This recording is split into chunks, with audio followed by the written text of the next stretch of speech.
Ayan, time to cleaning up. 3 days tayong walang pasok. Si Kapapa, marami siyang nagawa. Tatapon natin yung mga basura sa city. So ito yung kaniyang nilinis. Ilalim. Empty na. Haha. Wow, tinira niya lang yung gagawin niyang rampa. Yung plywood na malaki. So yung gulong ko na may kulay, di niya tinapon. Yes. At nakapaggamas na tayo ng ating garden. See? Lalagyan na lang natin, gaganituhin natin siya. Cultivate natin. Yun. Kita niyo yung ating gumagapang na kamuting kahoy. Kamuting bagin. Tinatalbusan ko yan. Yun. Ang dami nang nagawa ng Kapapa natin. Thank you, Kapapa, for cleaning up our surrounding our house. So yan, busy. Ito, i-check natin uli yung isa nating So ayan, pati itong gulong itatapon natin. Sa Pilipinas hindi basta-basta matapon to papakinabangan nila. So tingnan natin nyo yan. Pakita ko sa inyo yung aking napakagandang mayabong na kalabasa. See? Taran! And then, syempre, pakita ko sa inyo yung nilinis niyang isa pa sa ilalim ng deck. Saka likod bahay natin, yan, empty na rin. Ito na lang bakal-bakal na to. Baka may plano siya dito, kaya hindi tinapon. Then yung mga pat na lang natira. At yung isa nating lawnmower na hindi halos natin nagamit, twice lang. Marami kasi tayong lawnmower. Bali, ito pa yung lawnmower natin. 3. 1, tapos 2, yung may nagbigay nga sa atin. Ano daw to? 3 dekada na. Pero maganda siyang gamitin. Ito yung ginagamit ko. May nagbigay sa atin, lumipat na ng bahay. Tinapon yung mga gamit. Ito, binigay kay Kapapa natin. Pero maganda siyang gamitin. At ito pa yung isa natin. Ito yung last year kong ginagamit. Ngayon, yung binigay ng matanda, yun na yung ginagamit ko. Pero meron pa tayo isang stock nga dun sa loob. So, bali, yung kabilang side, empty yan. Yun, nakita nyo yun? Yung kabilang side na yun, papalagyan ko kay Kapapa ng, i-open natin yun, yung takip na yun, bubukahin natin pabuka. Para doon tayo maglalagay ng mga kagabitang pangkat grass katulad nito. Isusulong na lang natin pagkatapos natin gumamit. So at least yung nakalagay dito ay yung napapakinabangan, hindi basura. Okay? Let's go. Yung si bumblebee natin dito na lang sa labas. Yan pa nga pala yung ating mga gulong. At gagawa si Kapapa ng bagong rampa kasi sira na. See? Rotten na. Yan, tatapon natin yung mga basura na yan. So yan. Magandang araw mga kamama. Today is Monday. Last day ng day off ng Kapapa natin. Pero tayo naman on and off sa school kasi tapos na tayo. Mga minor na lang. Then check bago mag-start ang pasukan. So bago tayo bumalik sa school, on and off naman tayo. Magki-clean up muna tayo sa ating bahay. In and out ng bahay natin. So ayan. Papa, ito ititira mo? Maganda siya. Oh, sayang naman, nakakapanghinayang naman yung kahoy. Ang mahal pa naman ng kahoy. 'Di ba mga kamama? Napakamahal ng isang ganito. Grabe, ilang dolyar. Papa, wag mo itapon yung isa kong gulong. Papakinabangan ko yan. Basta may plano ako dito sa gulong. Mag-a-art uli ako ng garden kasi hindi ko pa naasikaso ang aking garden ngayon kasi ulan nga ng ulan. Hindi ko na rin na-appreciate yung mga bulaklak ko.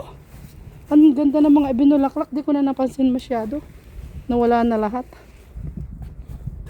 Yan naubos na yung mga bulaklak. Ito, matibay itong dalawa na to. Bantay ng garden ko, Ito na lang yung bulaklak, Tapos yan, sa sobrang hangin, yan. Nagdadapaan sila, masyado kasing mahaba. So, yun. Ito, yan. Okay pa rin yung mga nakahangin ko. Doon sa labas. So, ayan, nakita nyo, tayo ng damo. Tatapon na lang natin. Naglinis tayo ng garden. Naggamas. Habang ang Kapapa natin nag-aalis ng mga kahoy-kahoy. Papaingatan mo yung sili ko, may mga bunga. Please, mahilig ka pa naman sa sili. Lagi kang sisawsawan.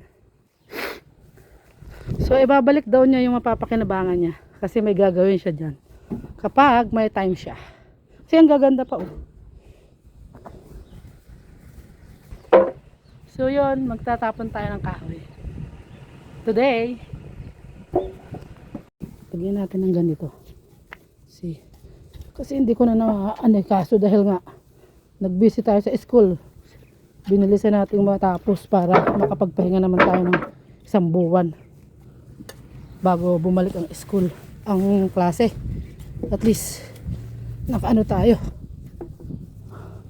So ayan, nakikita nyo may mga bunga naman kakaunti, pero at least may bunga. Dati last year yung tanim ko, yung mga dahon ang lago. Lagi kong nakukuhanan pagka ako'y nagtitinola. Kasi parang ang sarap pagka may dahon ng sili yung tinola.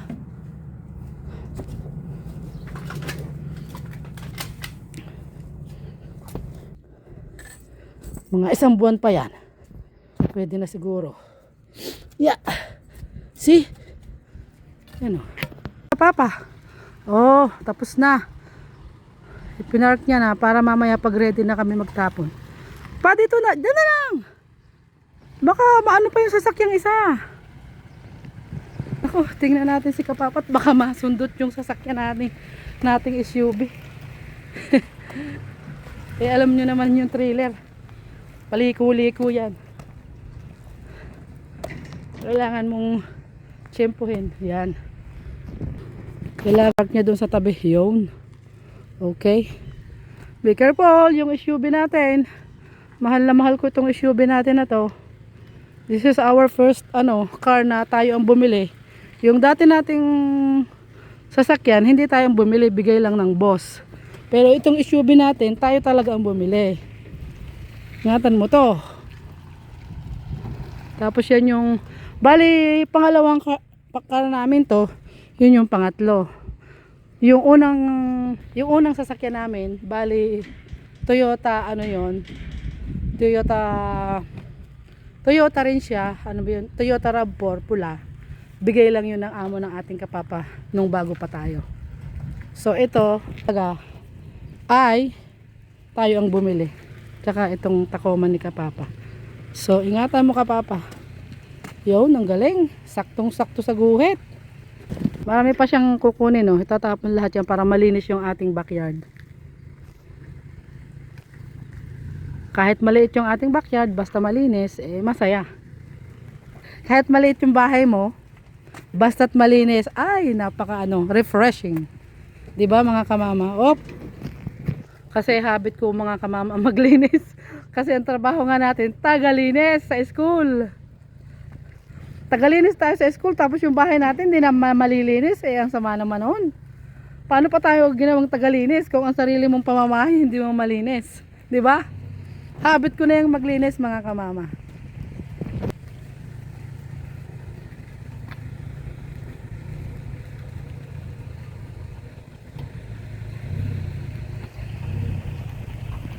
So ayun, mukhang pwede na. So ayun, tumpak na. Tama na. Tumpak na yan.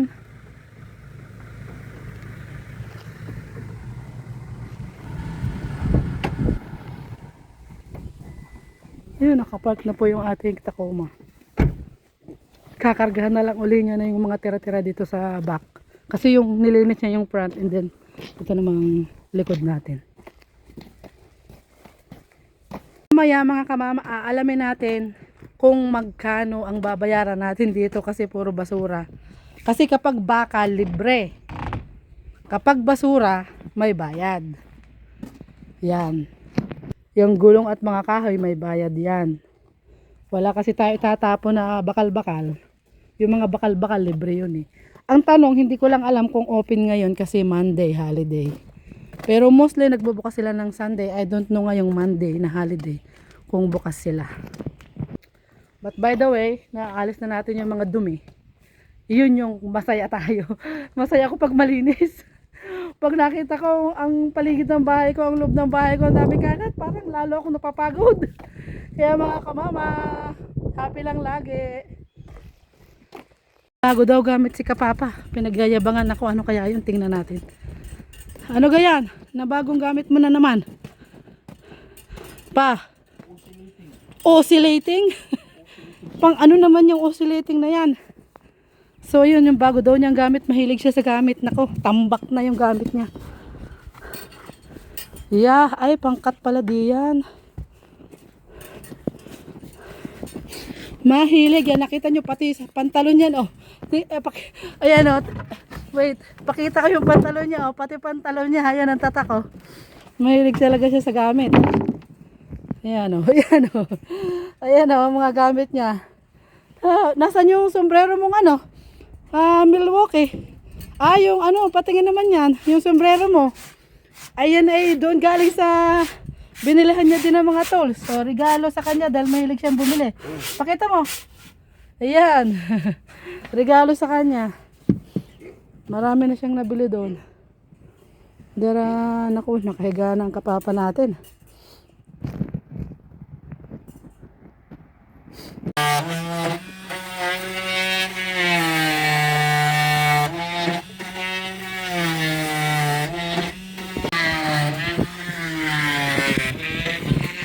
Yun, ang dami na namang bunga. Kaka-harvest ko lang 2 days ago.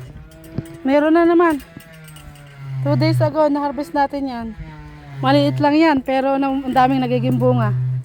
Ayan o, may gulong. Nilagyan ko ng gulong kasi yan, pag lumalaki, dumadami kumakalat. Kasi yung buto niyan, kapag nahulog sa lupa, tutubo din. Pero gusto ko, nakaayos kasi siya.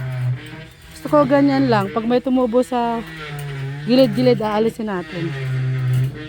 Gusto ko lang nakaayos. Pero malinis na yung garden natin, oh. Dinukal na rin natin at nilagyan natin ng guide yung ating kamuting kahoy. Ay, kamuting bagin. Para dito lang siya gagapang sa street na to. Space. Kasi ito, may tanim ng kamatis, potato. Pinagkakasya ko lang basta mayroon siyang mapwestuhan. Basta gumapang lang siya. Para-paraan lang po mga kamama. Pag may bahay ka dito sa Canada, kung may pwesto kang maliit at mahilig kang magtanim ng mga gulay, magagawan mo ng paraan. Parang aliwan na rin. So yan o, nakita nyo naman o, yung bahay namin, maliit lang. Pero may space sa gilid. O diba? May front naman tayo, malawak pa. Pero yung gilid ng bahay natin, nilagyan ng Kapapa natin ng garden. Taniman ko daw. Kasi alam niya, mahilig akong tumanim. See? Ayan. Nakita niyo ang lago. Dami ko nahaharvest diyan. Para-paraan lang po. Basta makatipid tayo sa mga bilihin, sobrang mahal. Alam niyo naman sa panahon ngayon, wala nang mura. Tapos na kaya ang Kapapa natin, ang dami na yatang nakutkot. Lawn mower naman ang kanyang kukut-kutin. Ready to ready to throw na. Nakatali na pala. 4 na gulong. Sayang sa atin to sa school, napapakinabangan. Anuhin ng mga bata, kukulayan. Design sa school. Magtatapon na tayo ngayon pa? Tatapon na daw po kami ngayon. Kailangan ko daw pong magbihis. Dahil pupunta na naman daw po kami sa Home Depot doon sa bilihan ng mga gamit. Ewan ko kung anong bibilhin na naman ito. Parang mga oil siguro kasi mag-change oil siya ng mga kagamitan namin. Maaga pa po. Ano oras na kaya? 9:38. Ang dami na naming nagawa. 9:38 ng umaga. Ang dami na naming nagawa. Yes! Ang sarap ng pakiramdam. Tatapon na natin yung ating mga kinalkal na basura.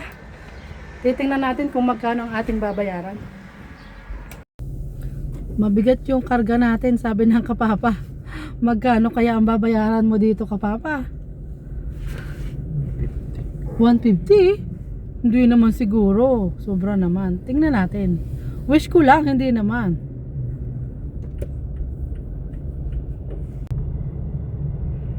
Maganda yung ating kaulapan, no?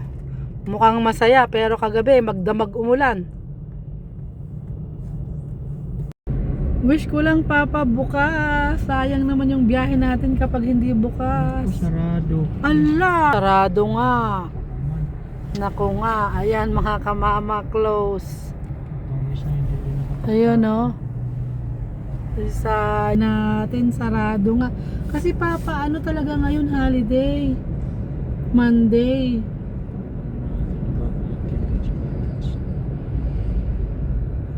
Eh doon muna natin i-parking sa labas. Ay kaso may pasok ka eh. Sabado na uli. Kaya nga sa Sabado na natin matatapon. Hindi natin natapon mga kamama. Sarado. Nagbaka sakali lang naman kami. Kasi lagi silang bukas pag linggo. Eh ngayon, sarado Lunes, holiday nga eh. So, yun.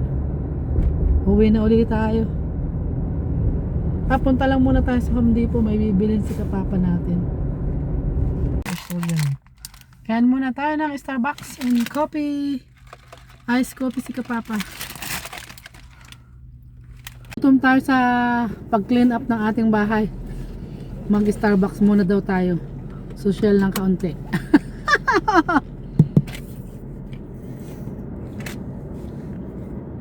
Naku, salamat at bukas naman ngayon. Kaya ang kakuha ng gulong. Hindi talungin mo na doon sa harap. Yun. Doon. Ilang kilo kaya? Ayan no, 0-0 pa. Naku, ayan na, ilang kilo na? 24. Tires? Yes. They're on the other side. You'll see a big stack of tires along the fence line for you. Thank you. So, ayan, matatama na. Hindi yan tinatapon yung mga ano, nire-recycle. Tapos pintura. Ayan no, recycle. Tapos mga pintura, ayan no. Ano yung ginawa kong table yan Asan? Oh, parang ganun nga papa, ang ginawa mong table. May tatapon na natin yung mga gulong na hindi natin na itapon nung nakaraan. Pero gulong na lang kasi yung mga kahoy sa iba natin tinapon. So, hindi tayo magbabayad sa gulong kasi nire-recycle nila. Bale, libre yun pag ganun. Bibi mo. Baka madumihan ang damit ha, mag-ingat. So, yan. Dito ang mga gulong tinatapon, bali hindi kami pinabayad.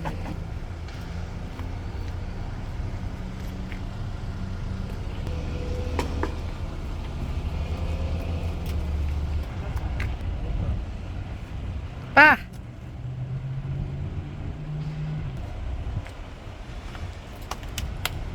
Hindi lang.